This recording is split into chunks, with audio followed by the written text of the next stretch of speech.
친환경 교통 및 전력 시스템의 세계 인류 기업 우진산전. 우진산전은 끊임없는 기술 혁신을 통해 철도 차량, 전기버스, 스마트 에너지 분야에서 급변하는 환경과 고객의 니즈에 대응하기 위해 기술 개발과 품질 향상을 이루어오고 있습니다.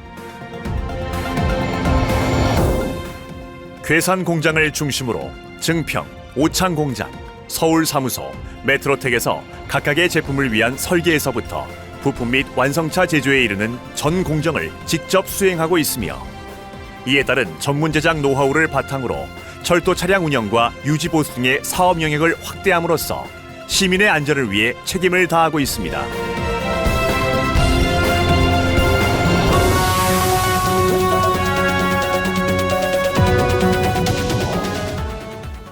우진산전의 철도 차량은 최고 수준의 기술과 노하우로 철도 산업의 트렌드를 선도하고 있으며, 그간의 노하우와 기술력으로 철도 차량 산업 분야의 글로벌 리더로 성장하고 있습니다. 끊임없는 연구 개발을 통해 경제성과 운영의 효율성, 제품의 신뢰성을 확보함으로써 급변하는 철도 산업을 이끌어가고 있습니다. 또한 우진산전의 철도 차량은 고객의 니즈에 대응하는 완벽한 커스터마이징을 제공하며 환경을 생각하고 승객의 안전까지 책임질 수 있도록 설계 및 제작되고 있습니다. 우진만의 독자적인 기술로 개발된 무인 자동 운전 경량 전철 KAGT는 안전성과 편리성은 물론 소음과 진동, 분진 발생을 최소화하여 국내를 넘어 전 세계적으로 상용화 중입니다. 특히 공항과 도시철도 차량, 테마파크 내 승객 수송 등 간선 운영에 매우 최적화된 철도 차량 시스템입니다. DEMU는 디젤 엔진 발전기에서 생성되는 전력으로 외부 급전 없이 견인 전동기를 구동하여 추진하는 철도 차량 시스템입니다.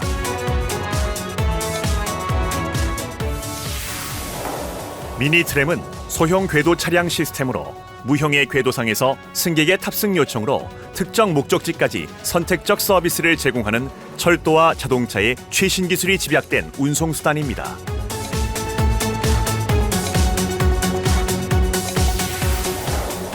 우진산전은 지속적인 연구개발 투자에 힘쓰고 있으며, 그 결과 철도 차량 핵심 전장품을 우리의 기술력으로 국산화하여 유지보수 절감, 운영의 효율성, 제품의 경량화 및 디지털화, 그리고 친환경적인 최첨단 기술이 더해져 보다 안전하고 편리한 운행이 가능합니다. 또한 철도 분야 토탈 솔루션 기업으로서 전장품 이외에도 검수 설비, 시험기, 제3 방식의 전차선, 플랫폼 스크린 도어와 같은 E&M 설비와 제작을 공급하고 있으며 시스템 엔지니어링까지 수행하고 있습니다.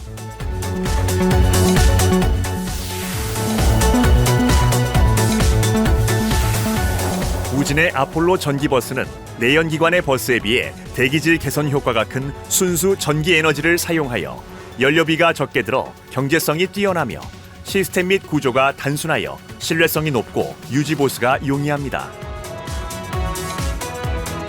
또한 원모터 시스템 적용으로 뛰어난 출력 성능과 우수한 내구성을 갖추고 있으며, 인체공학적인 디자인으로 운전자와 승객의 편리함은 물론 교통약자를 위한 편의시설과 주행시 안전을 최우선으로 고려하여 제작 및 설계하였습니다.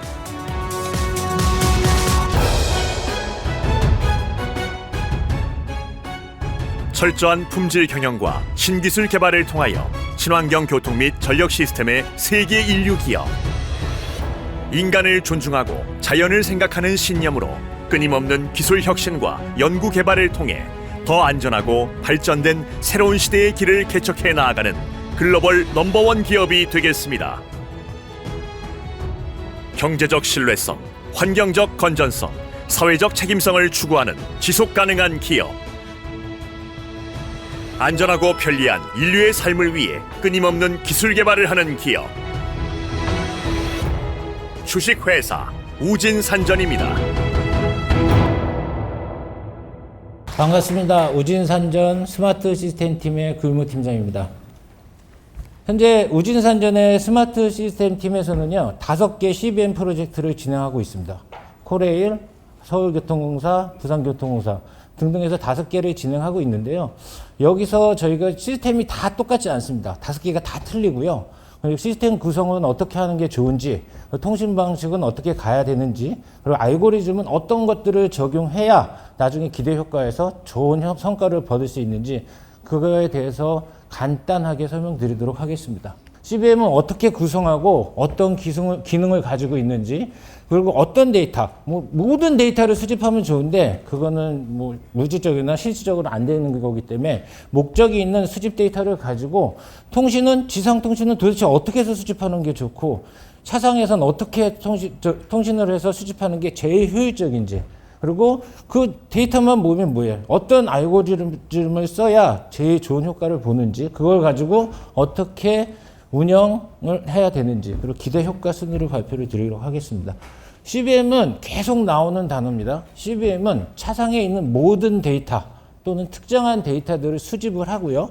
그거를 지상으로 뿌리고 빅데이터 플랫폼을 구성을 해서 거기 저장된 데이터를 적재적소의 알고리즘을 이용해서 분석 예측을 하고 그거로 최대한의 유지보수 체계를 구성하는 시스템이 되겠습니다.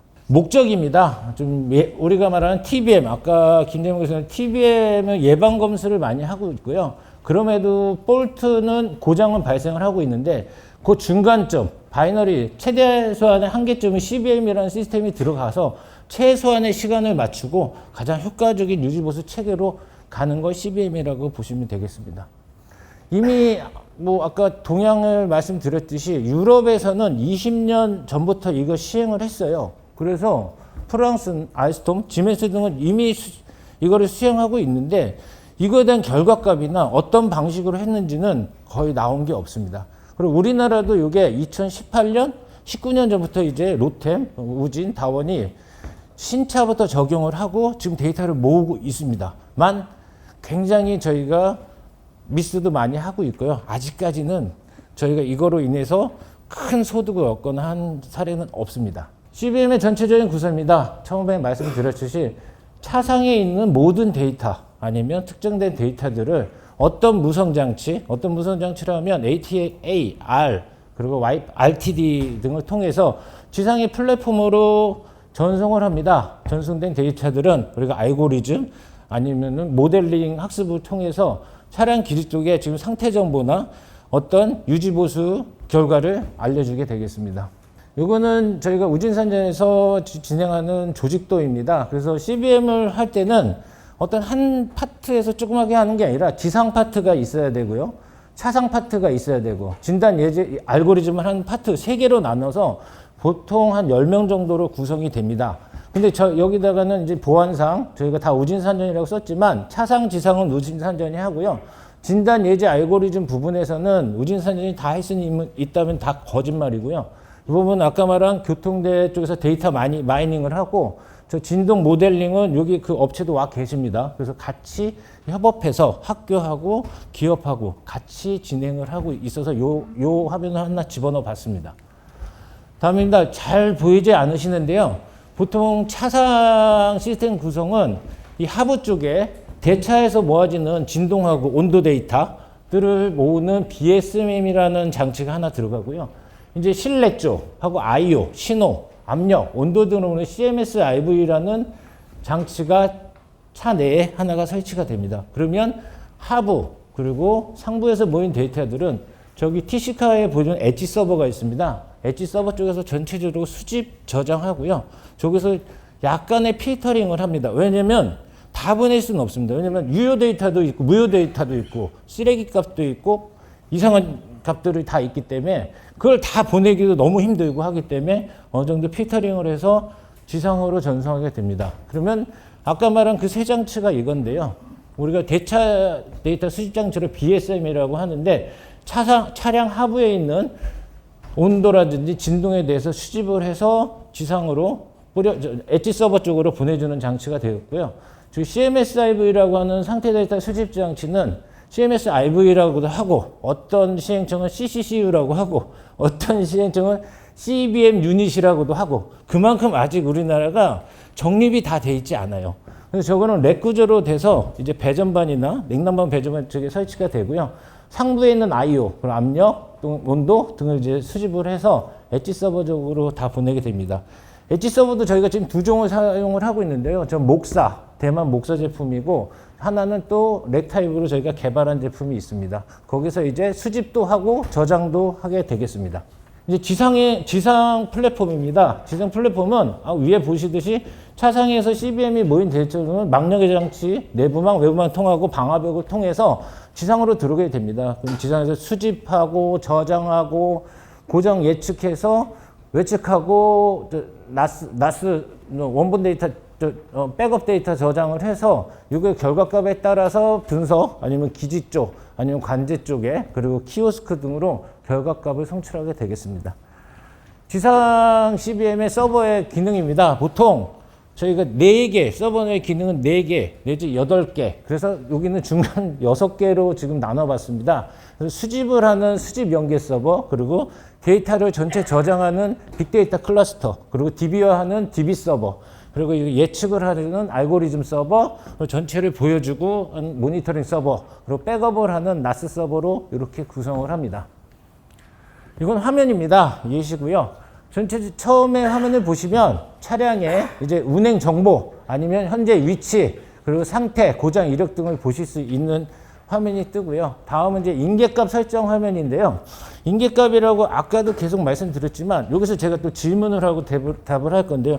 그러면 인계값이 도대체 뭐지? 인계값을 알면 CBM을 할 필요가 없어요. 인계값을 알면 거기서 야 교체해 하면 되는 거잖아요. 그 인계값 찾는 게 정말 목적이고요. 그럼 모든 장치는 정상치와 고장의 데이터가 있습니다. 그럼 그 인계값을 어디다 놓느냐? 처음에는 저희가 90에서 95%를 놔요. 실례로 SIV의 과전압이 500V다, 500A다, 500V다. 그러면 얘의 이제 과전압이 500V고 정상은 350V다. 그러면 우리는 480 정도의 인계값을 우선 둡니다. 그럼 이제 차량이 들어왔을 때 이렇게 빨갛게 표현이 되겠죠? 야, 480 넘었어. 고장은 안 떴는데. 그러면 실제로 가서 확인을 해보고, 이게 큰 고장이 아니라 경고장이나 미미한 다른 거였네 하면은 이제 인계값 조정을 계속해서 나중에는 최대한 근사치로 가는 바운다리를 찾게 되겠습니다. 세 번째는 이제 실제로 고장이 이상 징후가 감지되는 부분에 대해서는 이제 경고장인지 중고장인지 아니면 야 이거는 교체를 해야 되는지에 대한 화면이 되겠습니다. 이거는 이제 유지보수 결정 화면입니다. 그래서 차량이 들어왔어. 그러면 보면 저렇게 빨갛게 되면 2호차에 마이콤하고 승강문이 고장이 났네. 이거는 빨리 수리를 해. 이렇게 해서 보여주는 화면이 되겠습니다. 요 다음은 이제 수집 데이터 통신 방식입니다. 아까 말씀드렸듯이 모든 데이터를 수집을 할 수 있으면 제일 좋습니다. 근데 상황이 그렇게 할 수는 없고요. 그럼 스토리지가 어마어마해야 되기 때문에 안 되는 거고, 우리가 어떤 목적을 가지고 수집을 하고 그거에 대한 이제 검지 방안을 수립을 해야 됩니다. 그래서 보시게 되면 여기는 이제 하부에 있는 차축 베어링인데요. 고장 유형이 나옵니다. 과진동이냐 아니면은 베어링 이상이냐 등등에 하면 모니터링을 뭐로 할 거냐, 그리고 이 모니터링을 하는 목적이 뭐냐, 그리고 어떤 센서로 할 거냐, 그리고 센서는 어떻게 검지할 거며 어떤 통신 방식으로 어떻게 날릴 거냐, 이런 것까지 처음에 설계 단계에서 지정을 해야 됩니다. 이 부분은 이제 아까는 이제 진동 데이터였다면 이거는 이제 과전압, 과전류, 그리고 세 번째는 제동 장치에 있는 압력값들, 이런 식으로 나눠서 전체 장치에 대해서 어떤 걸 모니터링 할 건지를 결정을 해야 됩니다. 자, 이거는 이제 아까 말한 대로 통신 방식입니다. 통신 방식은 이제 차상에서 지상으로 보내는 방식도 3가지가 있고요. 차상에서 전체 데이터를 수집하는 방법도 3가지가 있습니다. 우선은 차상에서 지상으로 보내는 3가지 방법을 좀 설명을 드리겠습니다. 이거는 뭐 써 있으니까 뭐 말씀을 안 드리겠습니다. 보통 코레일에서 쓰는 방식인데요. RTD, 그러니까는 이제 데이터를 운행 중에는 그냥 가지고 있습니다. 엣지에서 가지고 있다가 기지를 들어오게 되면 기지에 있는 RTD 망을 통해서 전송을 해서 우리 빅데이터 플랫폼으로 전송을 하고요. 물론 상용망도 사용을 합니다. 긴급하게 고장이 났다거나 아니면 응급 상황이 발생을 하면 상용망을 통해서 저희 쪽으로 빅데이터 플랫폼으로 들어오고, 여기서 그 판단에 의해서 이제 기지 쪽에다가 대응 지침을 내리게 되겠습니다. 이게 보통의 일반적인 방식이고요. 두 번째 방식은 이제 상용망도 안 쓰고 ITD도 안 써요. 이거는 일반 전동차들이 ATR 자기 자체의 망을 가지고 있기 때문에 ATR 망을 통해서 접속을 하고 빅데이터 플랫폼에 들어오면 여기서 이제 판단을 해서 기지 쪽으로 날려주는 방식이 되겠습니다. 이 방식이 제일 돈도 안 들고 문제도 없는데 단점이 딱 하나 있습니다.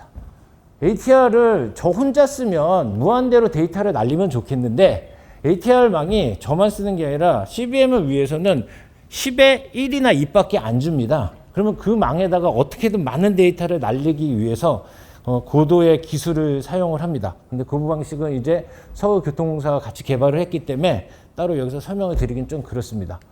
그리고 세 번째 방식입니다. 이건 부산이 많이 쓰는 방식인데요. 이것도 되게 효율적인 방식인 것 같아요. 나중에 시행청도 많이 와 계시잖아요. 그러면 일반적으로 여기도 ATR이 있습니다. ATR로 데이터를 서버에 모았다가 수집이나 분석을 하진 않아요. 그냥 클라우드로 날려버려요. 클라우드가 좋은 점이 뭘까요? 클라우드라는 건 내가 서버를 구축을 안 해도 돼. 그리고 내가 얼만큼 구축해야 될지도 감이 안 올 때는 클라우드를 빌려서 쓰면 됩니다. 그리고 오래 사용 안 하면 됩니다.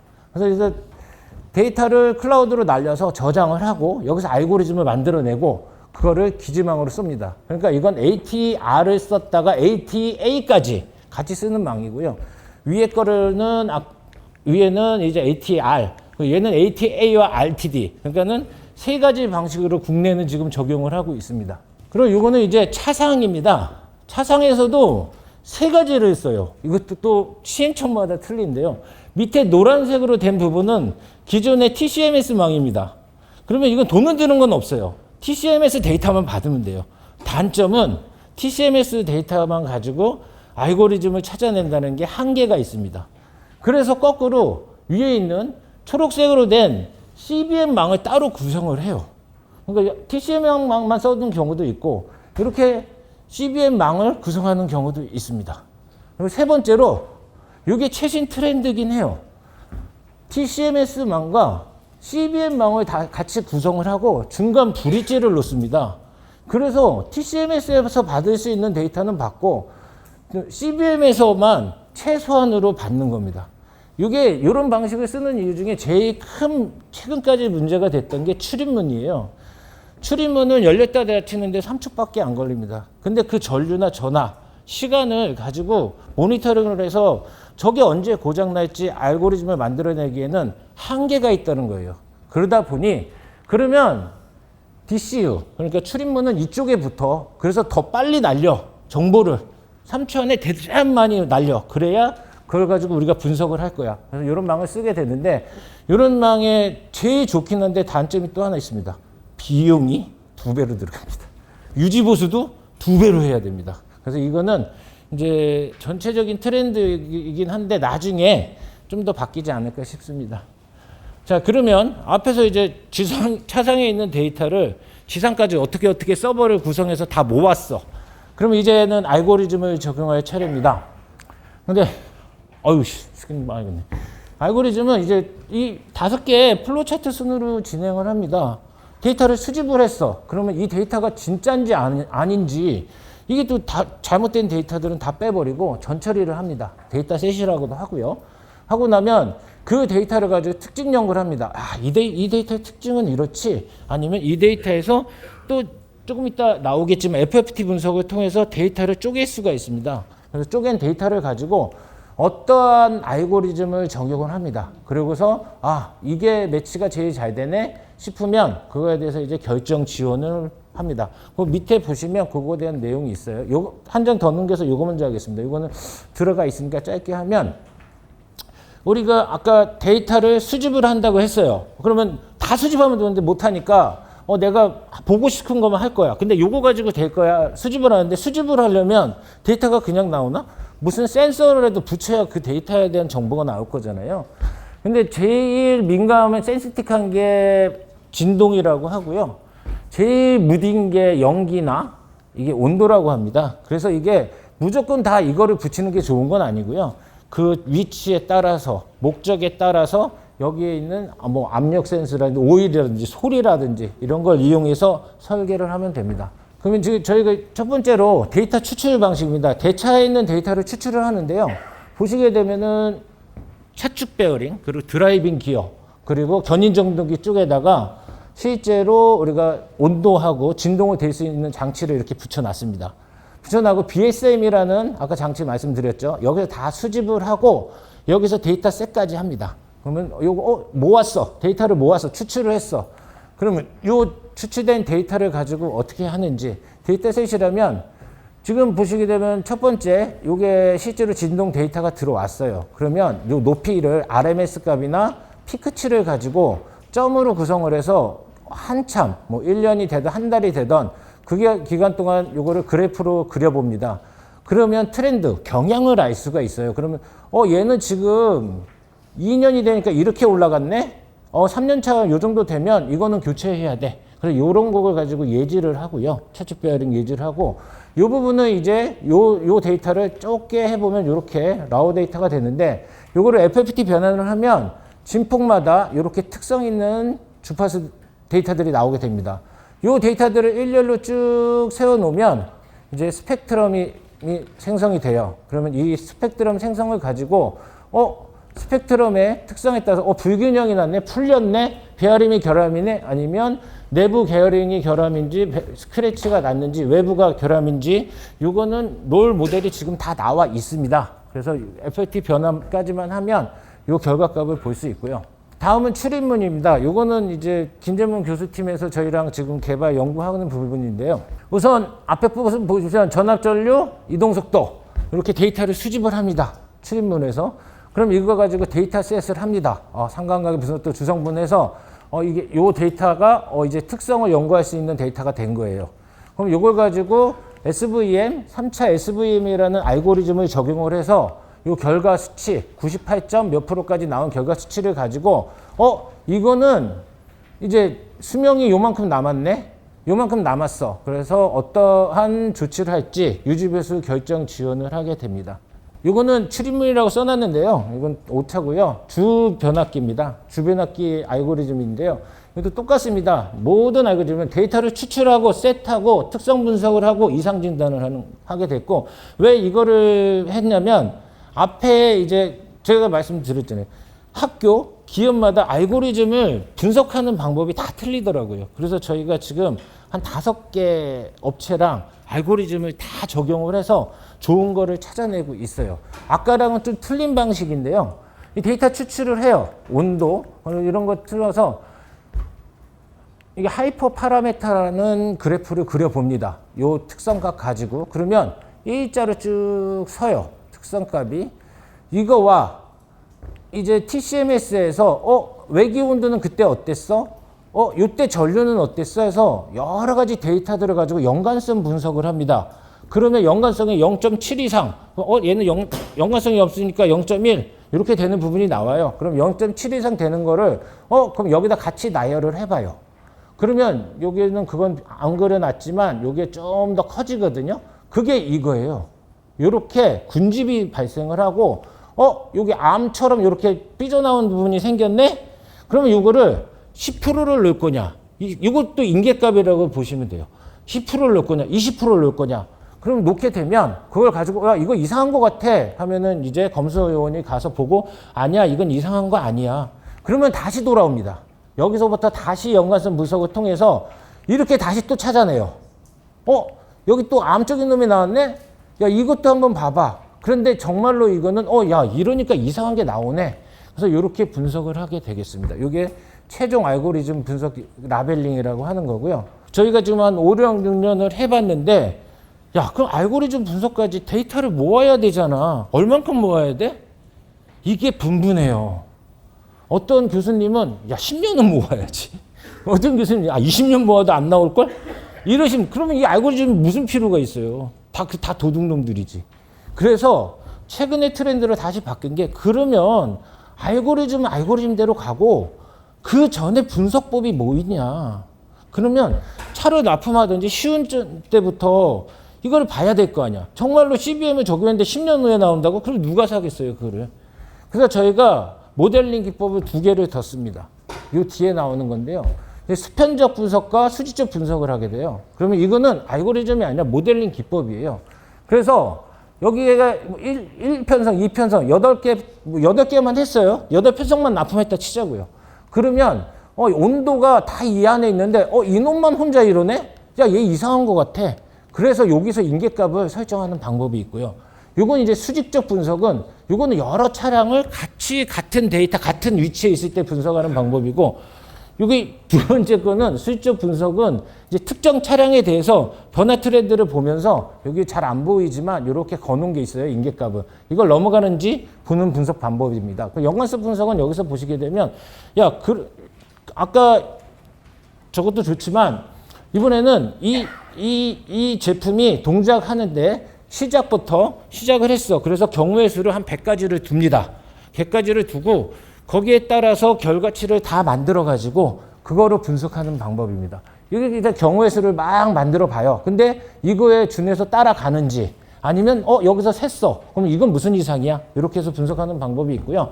저희가 이제 CBM을 6단계로 보는데요. 전체 아까 시스템을 구축하고 검증하고 수집하고 분류하고 결정 지원까지 하는데 일반적으로 요거를 저희가 보는 지금 한 6년 해봤더니 한 5년 정도면 한 개 시스템을 구축하는데 문제가 없겠다라고 감히 말할 수 있고요.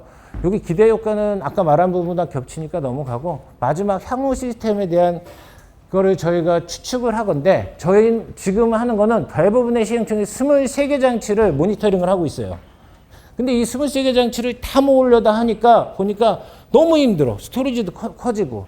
그래서 추후에는 우리가 이런 알고리즘을 적용해서 계속 하다 보면 서비스 장치에 대해서는 서비스 장치라면 표시기, 방송 장치 뭐 이런 거에 대해서는 이게 표준화된 알고리즘이 라이브러리가 나올 것 같거든요.